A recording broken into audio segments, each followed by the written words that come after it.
dulu edukasi kan. Silakan kita kembali ke tema Iya, saja. siap Bang, siap. Yesus hamba Tuhan. Itu tertulis di Matius 11:15, Matius 12:15. Perikopnya Yesus hamba Tuhan. Coba Abang kembali ke tema Abang menjelaskan. Karena begini Bang. Enggak, Lah kok saya kena pembatasan. kenapa lagi? tadi saya masuk situ terus Anda kembali ke situ lagi. Turun Tadi dulu, Anda Bang. menanyakan tentang langit bertiang kok. Itu Anda melanjutkan yang tadi Bang. Kita kembali ke tema saja biar kita Makanya diskusinya bagus. saya tanggapi biar sebandingkan dengan pertanyaan yang kalian lontarkan. Kenapa langit bertiang? Ngapain juga gunung berjalan? Emang gunung punya kaki? Abang ini bagaimana ini? Ditanya langit, abang jawab gunung. Mana nyambung?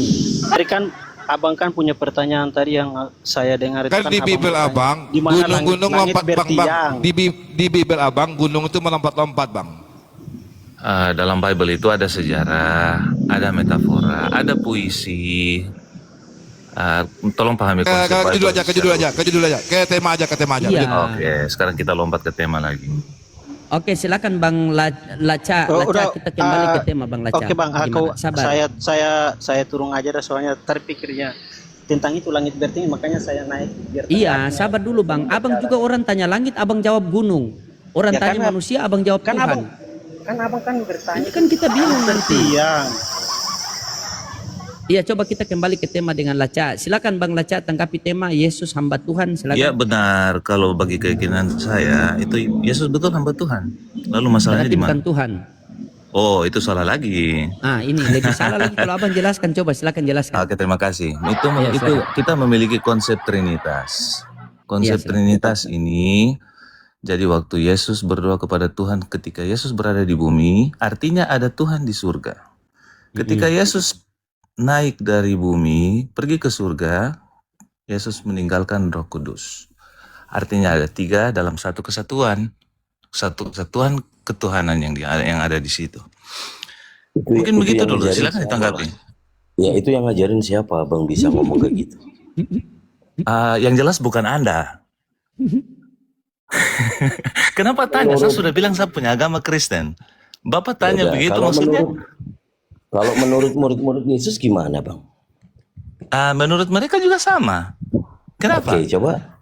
KPR pasal 4 nomor 23 sampai 31 di situ Petrus dan Yohanes mengatakan itu hambanya Tuhan yang kudus. Ayat berapa tadi? KPR 4 23 sampai 31. Maaf, putus-putus.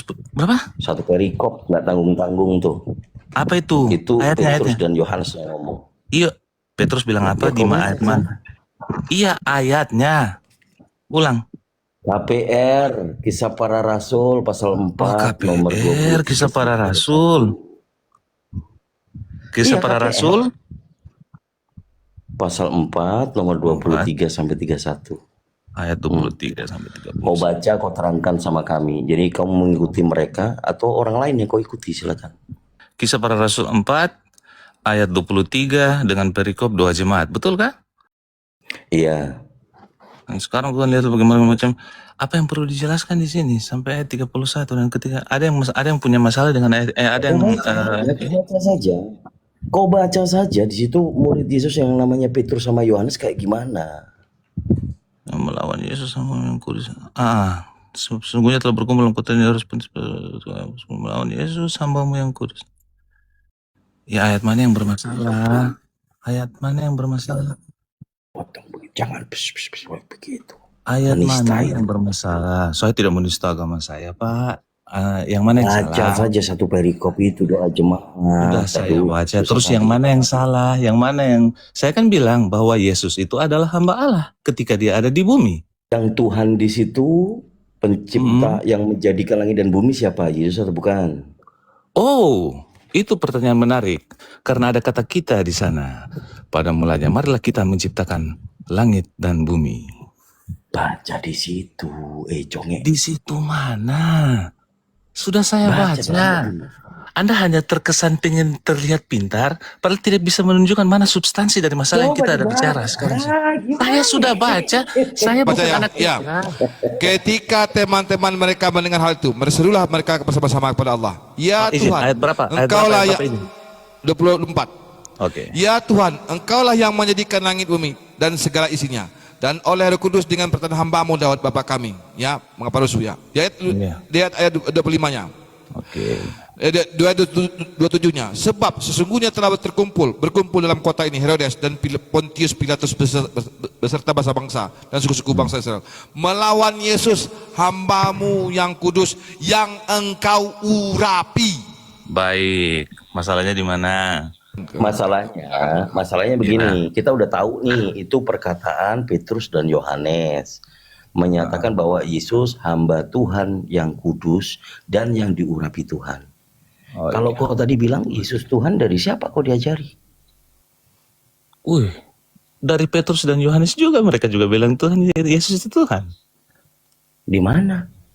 Waduh, pada mulanya adalah firman itu bersama-sama dengan Allah. Yohanes 1 ayat 1 itu menentukan bahwa Yesus itu Tuhan. Ya longor kau. Oh iya, Bapak pintar, Bapak luar biasa, Bapak hebat, Bapak yang paling pintar dan sangat mencerminkan agama Bapak itu. Kristen bodoh karena Kristus. Oh tidak, kami diselamatkan karena Kristus. Oh tidak, silakan lanjut loading. Aku ngantuk dengerin Kristen gak Iya, tidur sudah. Ini ruang publik, Pak. Sabar, Bapak Lanca. Coba baca Yohanes 1:14. Karena Anda kutip dari Yohanes 1 nomor 1, pada mulanya adalah firman. Coba di 14 itu poinnya di situ. Saya pengen Anda menjelaskan di situ. Yohanes apa? Yohanes 1 1:14. Anda teliti tidak membaca di situ, coba. Ada keganjalan tidak? Oke, firman itu telah menjadi manusia dan diam di antara kita. Dan kita telah melihat kemuliaannya, yaitu kemuliaan diberikan kepadanya sebagai anak tunggal Bapa penuh kasih karunia dan kebenaran. Ya, dalam Tritunggal itu, dalam konsep Trinitas itu. Sabar, belum saya tanya. Oke, silakan pertanyaan. Firman itu telah menjadi manusia dan diam di antara kita, dan kita telah melihat kemuliaannya, kemuliaan yang diberikan kepadanya. Siapa yang memberi? Firman itu telah menjadi manusia. Cocok toh dengan Yohanes 1 ayat 1 toh? Cocok toh? Diberikan kemuliaan kepadanya. Siapa yang memberi? Maksudnya? Baca itu. Firman itu telah menjadi manusia dan diam di antara kita, dan kita telah melihat kemuliaannya, kemuliaan yang diberikan kepadanya. Siapa yang memberi itu? Sebagai anak tunggal. Iya, siapa yang memberikan dia kemuliaan? Kemuliaan yang diberikan kepadanya sebagai anak tunggal. Iya, siapa yang memberikan? Siapa yang memberikan? Ini saya mau bagaimana ya, saya mau kasih tahu tentang konsep Trinitas ini. Itu di situ kan ada tertulis jelas itu, diberikan kepadanya. Jadi siapa yang memberi itu? Ini bicara ini. Saya bicara tapi Bapak dong tidak mengerti konsep Trinitas dulu. Bukan saya tidak mengerti, cuma kau yang mau meles dari situ. Coba kau jujur. Firman itu telah menjadi manusia dan diam di antara kita, dan kita telah melihat kemuliaannya, kemuliaan yang diberikan kepadanya. Siapa yang memberi itu? Jadi gini Pak, udah ngerti Trinitas belum Pak? Sabar. Iya, maksudnya itu kan dengar dulu. Dasarnya itu Pak. Kita jangan langsung masuk ke intinya dulu. Seakan-akan Yesus Pokoknya harus paham dasarnya dulu. Masa belum paham dasar? Belum tahu lanjutannya terus langsung masuk ke jawabannya, ini yang Bapaknya keliru. Begini kita tanya, yang saya tanya di sini. Firman itu telah menjadi manusia dan diam di antara kita, dan kita telah melihat kemuliaannya, kemuliaan yang diberikan kepadanya. Berarti ada yang memberi, ada yang menerima. Yang memberi siapa? Skip dulu. Nah, silakan Kang Dito bahas teologi sama dia. Sama siapa? Kalau bicara tentang Trinitas berarti kita bicara tentang konsep ketuhanan, yang kebetulan orang ini bilang mau belajar dasar teologi. Oke, tentang Trinitas yang kalian pahami, 3 pribadi 1 hakikat. Yang pribadi 3 siapa saja, yang 1 hakikat siapa? Silakan.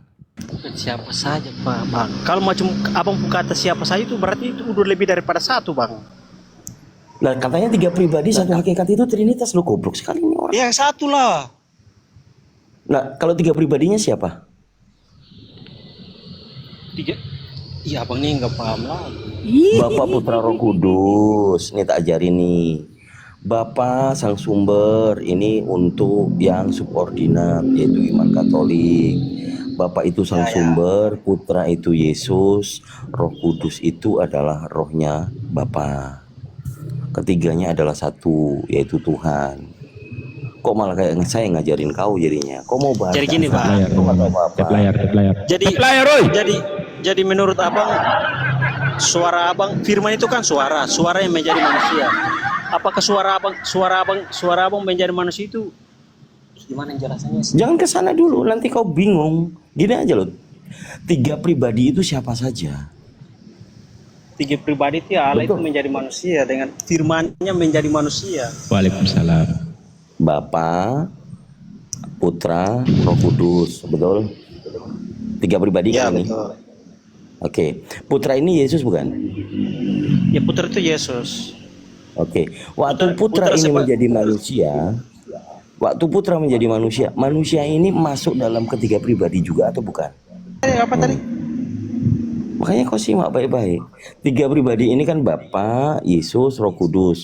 Waktu Yesus ini menjadi manusia, kan daging tuh. Daging ini bagian dari Tritunggal atau bukan? Kalau daging Oke. dari Mungkin saya izin dulu sudah. Tadi pertanyaannya bagaimana? Konsep Tritunggal juga beda-beda. Kalau saya mungkin sesuai dengan apa yang Bapak bilang. Saya teori Godhead. Iya, itu subordinat, itu Katolik. Saya mantan Katolik, Bang. Tapi saya keras begini kalau saya mengajak berdiskusi dengan orang yang sebenarnya hikmat, saya hikmat. Tapi kalau sudah Iya, itu di luar dalil, substansi. Jadi tadi pertanyaannya apa? Oke, Yesus yang menjadi manusia ini masih masuk dalam ketiga pribadi ini enggak? Yesus masuk dalam kedagingannya. Dagingnya Yesus ini masuk Tritunggal enggak? Yesus merupakan konsep Tritunggal. Saya yakini Michael itu adalah Yesus. Dan saya yakini Yesus terlibat juga dalam penciptaan. Yesus ketika dia turun inkarnasi ke bumi, dia tetap adalah Tuhan dan 100% manusia juga. Oke, berarti dagingnya tetap Tuhan kan? Dia 100% manusia, dia Oke, 100% berarti kedagingan manusia. enggak, Bang? Kedagingan Yesus ini masih masuk dalam 3 pribadi enggak? Kedagingan kita bicara manusia fana. Ya, berarti bukan atau termasuk 3 pribadi. Dia 100% Tuhan. Jangan paksakan saya untuk masuk ke dalam konsep pemikiran seperti itu. Ya kan ini Dia kita bicara 100% Tuhan. Teologi Iya, yang kedagingan itu sudah dipisahkan dari awalnya. Kedagingan berarti dengan tidak. roh itu sudah dipisahkan dengan Berarti awalnya. Berarti Yesus yang daging bukan termasuk dari 3 pribadi. Betul? Yesus yang daging bukan termasuk, Anda bikin seperti teori Fornitas. Tidak, ini Trinitas. Nah, Trinitas ini, Putra ini Yesus atau bukan? Iya Yesus, tapi jangan sambungkan antara, kedagingan itu Yesus yang lain lagi. Itu tidak bisa. Yesus waktu naik ke langit, ke surga, Iya. termasuk daging enggak? Yesus naik ke sana setelah makan ikan mujair. Nah, tertawa toh? Seolah itu lucu. Itu fakta Alkitab. Jadi, Bang, abangku, Jangan kau melawat di sini, Bang. Saya tidak melawat. Saya tidak melawat. Saya bicara apa adanya. Aduh, mama saya Bagi ngikutin kalian itu saja. lucu. Iya, siap. Iya, bagi kalian itu lucu. ya. Jadi waktu dia diangkat, ini Iya. bersama dengan kedagingannya atau tidak? Ini konsep daging ini apa? Daging ini dalam konsep kekristenan itu ada 2 dosa, 1 dosa. Jasmani. Jasmani ada. Iya ada. Jadi jangan bilang Berarti- daging itu. Nah, Wujud. jasmani kan daging, gimana sih? Aduh, wujud. Kedagingan itu dalam bahasa teologi Kristen, kalau Anda pernah ada di Katolik, Anda katakan bahwa itu kedagingan, itu adalah dosa, kecenderungan berbuat dosa. Oh, gitu ya. Oke. Lalu bagaimana jasmani yang ditinggalkan lagi di belajar bumi, itu Bang, apakah dengar itu saja ikut dengar atau tidak? saja dengar Sabar saja dulu, lagi sabar dulu. Ini lagi mau siapa belajar lagi ini ini. masuk ini? Kau diam dulu lah. Lalu jasmaninya itu yang tertinggal di bumi pada usia 8 hari, itu bagaimana nasibnya? Ini pertanyaan yang sedikit 8 hari maksudnya? Pada usia dia menjadi jasmani, ada yang terbuang sisi kejasmaniannya. Nasibnya bagaimana? Coba kasih saya ayat saja. Karena saya sola scriptura, tidak kayak Bapak dorang yang dari Katolik. Saya sola scriptura. Jadi saya Oke. bicara ini berdasarkan kasih saya Lukas 2:11. dan kitab saja ya. 8 Lukas hari. 2 nomor 21. Iya. Maaf. Oh ya 21. Maaf. Berapa tadi? Lukas 2 nomor 21. Lukas. 21. Lukas 2:21. Ya, kita sama-sama belajar ya. Saya tidak datang ke sini Tidak apa-apa bang. tentang Di Islam. Komalku di sini, di Komal saya di sini tidak ada hujat-hujatan apa. Di sini kita Iya. belajar. Tunggu. Tapi kalau Lukas. Protestan dia ambil subordinat. Lukas wah, berapa? ini tarian. Lukas 2:21. 21. Kalau Protestan subordinat ini bukan ini. Nah, terus ini maksudnya apa nih kedagingan ini? Nah, ada yang nggak terbuang di dagingnya itu? Itu tuh saya punya konsep dengan Bapak punya konsep beda. Saya sudah bilang Bukan, kedagingan dijawab itu saja. adalah dosa. Dijawab saja kakak. Itu ada Ini daging daging apa yang kau terbuang, maksud? Kau maksud daging apa? Ah, daging itu yang dibuang daging apa kakak? Itu disunat, bukan buang-buang daging. Sunat beda. Kau hanya bikin ini seolah-olah lucu, padahal sama sekali tidak lucu. Ini literal. Bahwa Iya. 8 tahun dia disunat. Terus dihubungkan dengan kedagingan yang 8 konsep tahun kekristenan, konsep ke teologi Kristen itu, kedagingan Kenapa itu jadi adalah 8 perbuatan untuk perbuatan dosa. Kenapa jadi 8 tahun Yesus disunat? 8 Terlalu tahun, gugup 8 hari. kan Dito. 8 8 hari. hari. 8 hari. Terlalu gugup Saya tadi. tidak gugup. Tapi ini oh, maksudnya ini pembicaraan macam aneh begitu. Daging Ya, apa mungkin kau lebih maksud? simpelnya begini Bang Laca, mungkin lebih simpelnya begini. Apakah kedagingan ini adalah kemanusiaan? Itu kan itu saja sudah beda. Sekarang begini, kalau saya bilang kita jangan bunuh orang karena kemanusiaan, kita jangan serang Gaza karena kemanusiaan, itu apakah saya bilang itu kita jangan serang Gaza karena kedagingan? Iya. Yang oke. jelas, yang jelas. Yesus kan Ini harus punya jelas. dua natur. Bang Laca, Yesus kan Iya. punya dua natur. Dua natur, 100% human and 100% God. Oke. Ya, nah 100% God-nya, 100% apanya? A human. Firman ini maksudnya kedagingannya atau kemanusiaannya It's a atau God. apanya? That's a God. Iya, di sisi satu Iya. itu ketuhanan, di Iya, sisi kan firman. lainnya. Tadi bilang firmannya tuh sisi yang mananya? Ya, it's a God. Nah, firman ini adalah manusianya kan? No. Firman adalah sisi ketuhanan. Pada mulanya adalah firman. Firman itu bersama-sama dengan Allah dan firman itu ialah Allah. Firman telah menjadi Firman telah menjadi apa? Yohanes 1:14. Oke, Firman saya telah lihat menjadi ayatnya dulu. Saya tidak mau berspekulasi di sini. Berapa? Padahal dia baru baca Yohanes tadi. 1:14. Padahal dia baru baca tadi tuh. Yohanes. Harus lihat. Tidak boleh Ya, kita jawab. bagus, Bang, bagus berdasarkan kalau kita gitu. punya Betul, otak yang betul. terbatas ini. Betul, Tidak betul. bisa Keren. kita membayangkan kita tidak boleh membayangkan Tuhan berdasarkan kita punya otak yang sangat terbatas ini. Cocok. Oke, firman itu telah menjadi manusia. Firman, iya, betul toh? Cocok toh? Ya. Bahwa firman Manusia itu ini yang daging 100%. atau roh? Ampun. Kalau sudah begini sudah. Dia dalam keyakinan saya adalah 100% Tuhan, 100% manusia. Tolong jangan dipisahkan. Oh, Oke, saya paham. masuk Kang Dito. Sudah dapat poinnya di sini, 100% Ya, manusia, ya. 100% sudah dapat poinnya. Jadi ada itu di Bible memang, Yohanes pasal 4 nomor 11. Aku bilang Apa ayat lagi? aja deh. Yohanes 4 Yes. ayat 11. Perempuan Samaria itu melihat Yesus yang manusia tapi dipanggil Tuhan, betul? Oke. Perempuan itu berkata kepadanya, Tuhan, gitu kan. Oh, jadi dia lihat manusia dipanggil Tuhan tuh.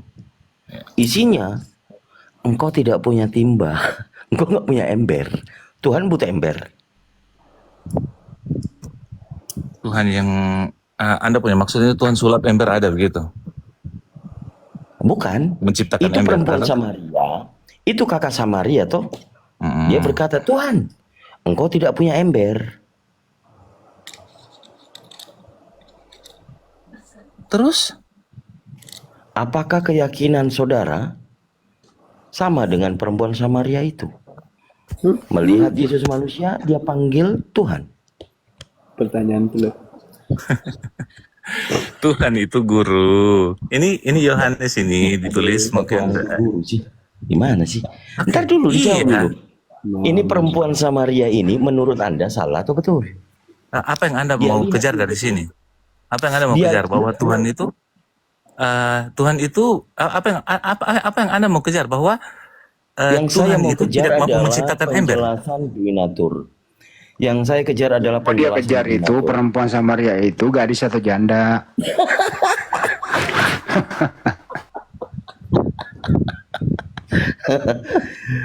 Ya, bercanda. Jadi gini Bang, ini kan eksplisit nih. Apakah Duinatur itu digambarkan seperti kisah perempuan Samaria yang melihat Yesus manusia, tetapi dia panggil Tuhan? Itu dulu Bang. Kalau keyakinan dari ibu ini, ya perempuan Samaria ini bahwa dia Tuhan, terus salahnya di mana? Enggak salah, aku nanyain samamu. Apakah Coba. keyakinanmu Duinatur yang kamu maksud Tidak. eksplisit di Bible seperti itu? Pertama perempuan ini perempuan ini saya tidak tahu. Saya tidak tahu, dia tidak ditulis lebih lanjut dalam Alkitab. Saya tidak punya iman, saya tidak mau menaruh iman saya sama seperti perempuan yang saya tidak ada dalam Alkitab. Sekali lagi soal skriptura ya. Oke. Lalu pernyataan dia memanggil Yesus Tuhan salah atau betul? Oh, kebetulan Yesus itu Tuhannya saya juga. Jadi betul. Sama. Saya tidak bilang Dengan dia salah perbuatan. atau betul. Saya bilang Yesus itu Tuhannya saya juga. Ini kan tertulis di Bible. Di Bible menceritakan perempuan Samaria itu panggil Yesus Tuhan, yang dilihat Yesus manusia. Yang dilihat Yesus secara jasmani, secara yang tadi Anda bilang jasmani. Iya, manusia Tapi dipanggil punya Tuhan. kaki, Oh, punya iya, mata, oke. punya hidung, punya Iya. tangan, ya kan? Iya betul, itu betul. Tapi dipanggilnya Tuhan. Iya, tidak masalah. Pembahasannya masalah timba.